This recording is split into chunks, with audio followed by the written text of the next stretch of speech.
Hi friends, నేను మీ తెలుగింటి అబ్బాయి గోదావరి జిల్లా.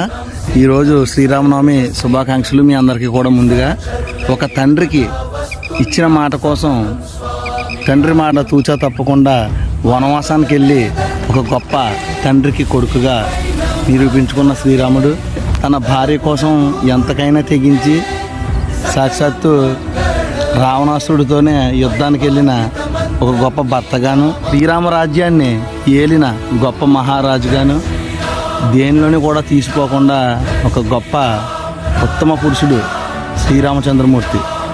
మనం నిజ జీవితంలో కూడా ఆ యొక్క శ్రీరామచంద్రమూర్తిని ఆదర్శంగా తీసుకుంటే మనకి ఎప్పుడు కష్టాలన్నా ఉండవు, ఎప్పుడు కూడా జీవితం అంతా సుఖ సంతోషంగా సాగిపోతుంది. మరొకసారి మీ అందరికీ కూడా శ్రీరామనవమి శుభాకాంక్షలు. మన తెలుగింటి అబ్బాయి గోదావరి జిల్లా యూట్యూబ్, ఇన్స్టాగ్రామ్, ఫేస్బుక్ పేజ్ని ఫాలో అవి సపోర్ట్ చేయండి. నేను మీ తెలుగింటి అబ్బాయి గోదావరి జిల్లా.